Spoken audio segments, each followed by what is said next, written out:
नमस्ते and welcome to this exciting episode of Sathology debunking mythology. Sathology के इस episode में आपका बहुत बहुत स्वागत है। तो ट्रम्प के फोटोग्राफ को यूएस की करेंसी नोट्स में लगाने की बात हो रही है। आई डू नॉट नो कितना सच है कितना झूठ है, लेकिन इसके बारे में ट्रम्प ने स्वयं ही इसके बारे में बोला और बाकियों ने भी, ट्रेजरी सेक्रेटरी ने भी बोला, बाकी लोगों ने भी बोला। तो मुझे लगता है शायद हो जाए। अगर हो जाता है तो ये first time in the history of United states कि सिटिंग यूएस प्रेसिडेंट की फोटोग्राफ नोट पे, बैंक नोट पे लगती है ऑन ऑल बिल्स। $20 नहीं, $10, $100 सब पे लगती है। मतलब कि एक इसको मैं क्रिटिसाइज भी नहीं कर सकता हूँ और इसको मैं अप्रूव भी नहीं कर सकता हूँ, बिकॉज इससे इट शोज कि जो भी प्रिंसिपल्स पे यूएस स्टैंड करता था, ये लास्ट था कि कोई भी इन डेमोक्रेसी और अमेरिकी कॉन्स्टिट्यूशन रिपब्लिक में it will be unprecedented in the history of American constitution. ऐसा नहीं कि पहले फ्रैंकलिन के जो नोट्स हैं, फ्रैंकलिन टेम्पल्टन के जो नोट्स हैं, उस पर जो उनकी पिक्चर्स लगी, ऐसा हुआ नहीं है। वो भी उनके साथ भी हुआ, लेकिन सिटिंग यूएस प्रेसिडेंट के साथ होना, that to by himself proclaiming it कि my photograph should be there, ये एक नए लेवल का एक एपिसोड है, मानता हूँ। तो ये जैसे उन्होंने खुद ही कैंपेन किया था कि मुझे नोबेल पीस प्राइज़ मिलना चाहिए, मैंने 8 युद्ध रुकवाए। तो अब किसी ने पूछा कि भाई ये वाला युद्ध क्यों नहीं रुकवा पा रहे? तो मतलब ये युद्ध जो आपका है, अगर कोई और रुकवाता है तो आपने 8 रुकवाए थे, और जो आपका युद्ध रुकवाता है उसको नहीं मिलना चाहिए। फिर उसको मिलेगा कि इन्होंने 8 किए और उसने इनको रुकवाया तो उसने 9 कर दिए। तो इसके बारे में भी शायद किसी ने सोचा नहीं है। लेकिन जो बहुत इंपॉर्टेंट बात आ रही है वो ये आ रही है, इजराइल के ऊपर इतने भयंकर अटैक्स। तो तेल अवीव से जो रिपोर्ट्स आ रही हैं वो आ रही हैं कंप्लीट डिस्ट्रक्शन। कंपनीज, सीईओज जो वहाँ पे प्रैक्टिकली काम करते हैं, मेरे को बहुत सारे मेरे जो मित्र वहाँ रहते हैं, उन्होंने मैसेजेस भेजे कि कोई तो बताए कि हम लोग पिछले 30 दिन से बंकर्स में रह रहे हैं। 30 दिन से बंकर्स में रह रहे हैं।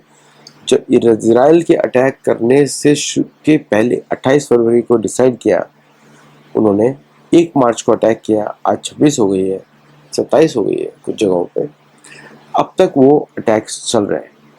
और बोलते हैं कि आधे से ज़्यादा पॉपुलेशन ऑफ इजराइल बंकर्स में रह रही है। बोलते हैं हमारा काम डिस्टर्ब हो गया है, हमारी बिजनेस डिस्टर्ब हो गया है, और हमारे प्रधानमंत्री का कहीं पता ही नहीं।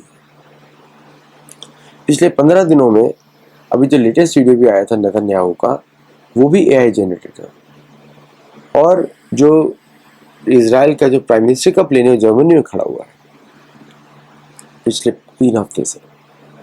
तो ये बात इजरायलीज को पता है, कोई बोल नहीं रहा है। और बड़ी इंटरेस्टिंग बात है कि पिछले 3 हफ्ते से ट्रम्प ने भी नेतन्याहू के बारे में बात नहीं करी। आपको पता ही है कितनी बार नेतन्याहू जाते थे अमेरिका, एवरी वीक पहुंच जाते थे to discuss with Trump about the war.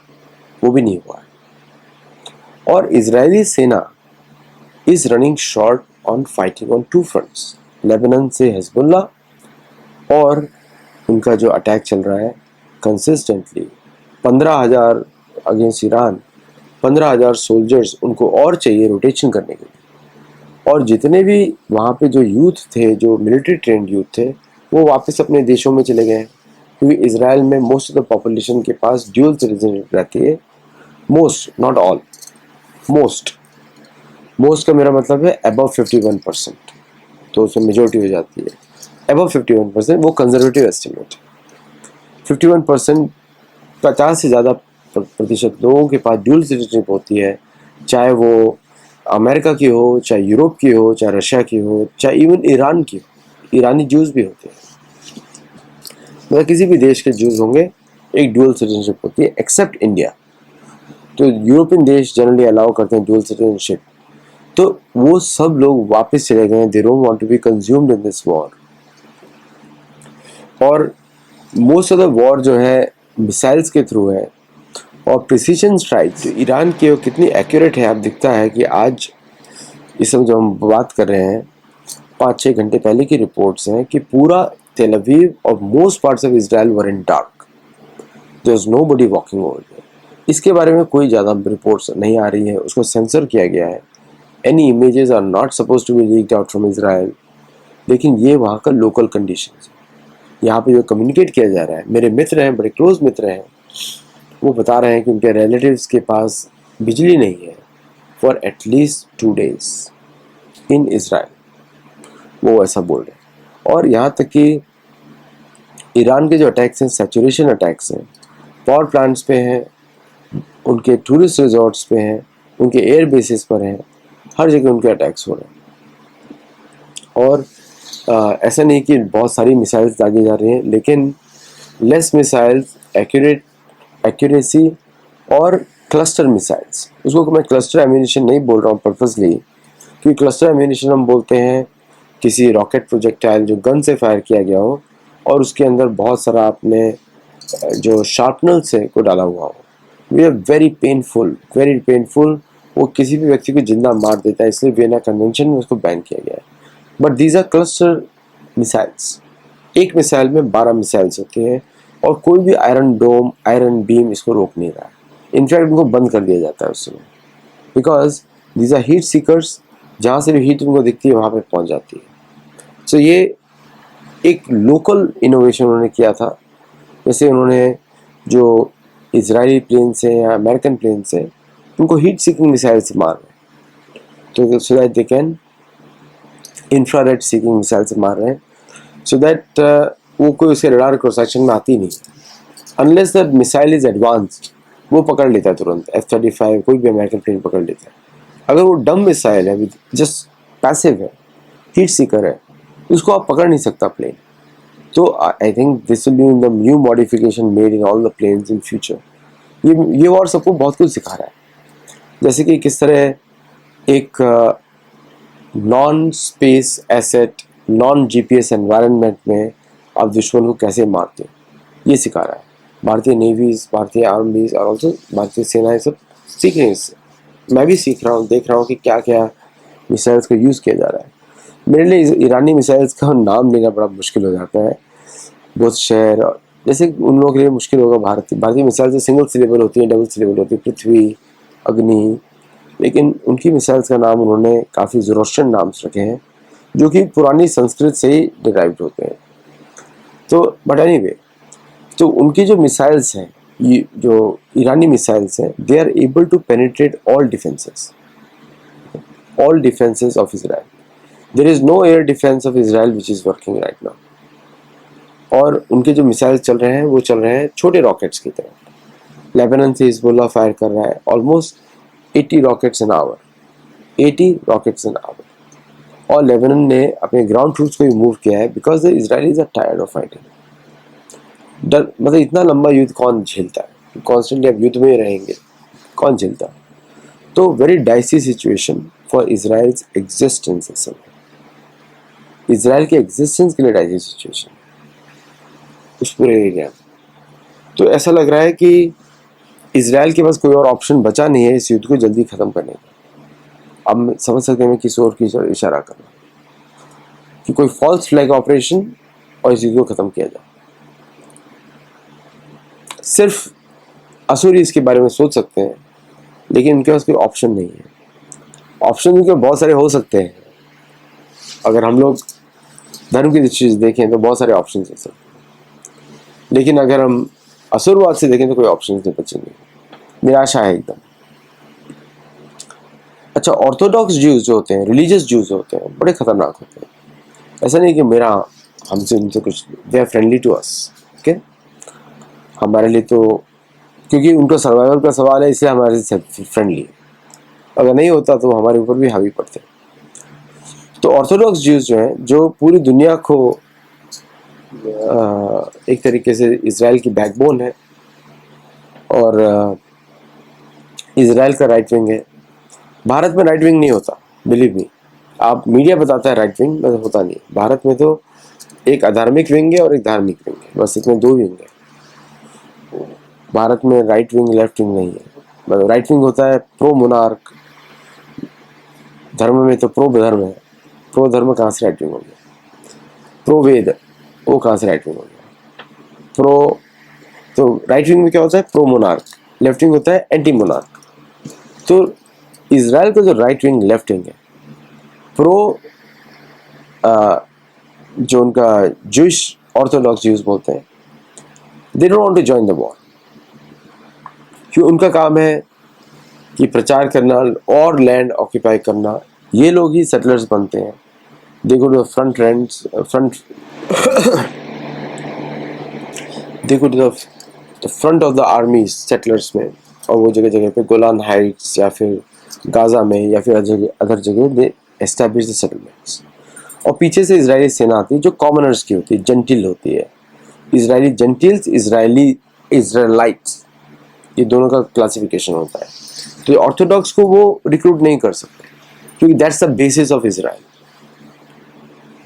और इजराइल के ने भी बहुत सारी बेवकूफ़ियाँ की हैं पहले, जैसे सिनाई पेनिनसुला को उन्होंने वापस दे दिया इजिप्ट को, वो बहुत बड़ी बेवकूफ़ी। जैसे भारत ने 71 का युद्ध जीतने के बाद सॉल्व ही नहीं किया Siliguri corridor, same level of बेवकूफ़ी उन्होंने भी की है, सिनाई को वापस दे दिया। इजिप्ट उनके लिए कभी फ्रेंडली रहा नहीं, इजिप्ट डर के रहा है, फ्रेंडली नहीं रहा। और इजिप्शियन फोर्सेस मार्च कर रही हैं बॉर्डर पे, इजरायली बॉर्डर इस समय एज यू स्पीक। अगर उन्होंने वो थर्ड फ्रंट खोल दिया, इजराइल के पास कुछ नहीं बचेगा other than to expose itself and use the nuclear option. ठीक है, और फोर्सेस अमास कर रही है on the Egyptian border with Israel. आप लोग गूगल पे चेकआउट कर सकते हैं, मीडिया रिपोर्ट्स नहीं है, चेकआउट कर सकते हैं। और they are always in ready state. Egypt के पास राफेल्स भी हैं, इजिप्ट के पास अमेरिकन प्लेन्स भी हैं, Egypt has all the assets needed. तो अगर ऐसा होता है, Africa com will intervene in Egypt. पहली बार आपको बता रहा हूँ, ये मीडिया में कहीं नहीं है। तब वो किया तो ये युद्ध थोड़ा बड़ा हो जाएगा। तो इसलिए रशिया, चाइना, अमेरिका तीनों इजिप्ट को बोल रहे हैं आप पीछे रहिए। ये भी डिप्लोमेटिक क्राइसिस नहीं बना, इसलिए न्यूज़ में नहीं आया। प्लस सऊदी अरेबिया के बारे में बोला जा रहा है कि सऊदी अरेबिया ने अनाउंसमेंट किया था, तो सऊदी अरेबिया के को ऐसा बोला जा रहा है बार बार, that is encouraging America to attack more, finish Israel, finish Iran. Actually Saudi Arabia बोल रहा है कि जल्दी हारो, अमेरिका को उकसा रहा है जल्दी हारो। सबको मालूम है कि लड़ाई होर्मुज स्ट्रेट पे जो बोल रहे हैं, होर्मुज को बंद करने पे अमेरिकन ट्रूप्स जो है मेरे हिसाब से शायद पाकिस्तान की साइड से घुसने की कोशिश करें, क्योंकि उनका अटेम्प्ट होगा नॉट थ्रू द कोस्ट, क्योंकि सारी पहाड़ियाँ हैं, आप जा नहीं सकते ईरानी टेरेन को दिखे। उनका है land in the middle of Iran somewhere and then expand from inside out. कोई और ऑप्शन मुझे दिखता नहीं। अगर कोई, मैं तो साधारण व्यक्ति हूँ, मेरी नॉलेज तो सिर्फ महाभारत के चक्रव्यूह में है, व्यू में होती है। लेकिन अगर मैं उसी व्यू के हिसाब से देखूँ तो इंटेलिजेंट चॉइस विल बी कि अंदर घुस के एक्सपैंड करो। सेम स्ट्रेटेजी जो की थी अभिमन्यु ने, ये अभिमन्यु वाली स्ट्रेटेजी, जिंदा आने के चांस बाहर नहीं है घुसे तो। इसका मतलब ये है अंदर घुसो और लोग भेजो, उसको बढ़ाते रहो, that will be their strategy. लेकिन उसमें ईरान जो है उनको कोलैप्स कर देगा, क्योंकि वहाँ पे कोई अर्जुन तो है नहीं। अभिमन्यु ने कितना भयंकर अच्छा युद्ध लड़ा था, वहाँ पे कोई अर्जुन भी नहीं है जो तोड़ सके चक्रव्यूह को। तो इसलिए ये स्ट्रेटेजी मुझे लगता है अगर इसको यूज़ करेंगे थोड़ा सक्सेस मिलेगा, कोस्ट से जाएंगे तो कोई सक्सेस नहीं। तो इजराइल को बोला जा रहा है कि आप अपनी स्पेशल एलिट्स फोर्स को बीच में उतारिए, और ईरान रेडी नहीं इसके लिए, मैन पावर नहीं। तो ये यहाँ पे आके युद्ध अटका हुआ है, इसलिए 10 दिन का एक्सटेंशन मांगा है ट्रम्प 6 अप्रैल तक, क्योंकि there is no way they can put all those things. कितने C-17 लेके जाओगे? 300 आते हैं एक में, 10 को कैसे उतारोगे, 20 को कैसे उतारोगे? या कि मरीन एक्सपीडिशनरी फोर्स से जाओगे तो कैसे उनको लेके जाओगे? हेलीकॉप्टर्स कैसे जाएंगे? तो इसलिए बलूचिस्तान वाला रास्ता इज ओपन, और बलूचिस्तान में सारी फ्लाइट्स और सब कुछ बंद कर दिया गया। No, there is no military movement in Balochistan. तो पाकिस्तान की दगाबाजी वापस सामने आ रही है। Let's see what happens. आप हमारे गुरुकुल में जुड़िए, हमारे को सपोर्ट करिए UPI, पेपाल, वेन्मो के through, and extensively share, like और वीडियोस, और हमारे वीडियोस को हाइप करिए।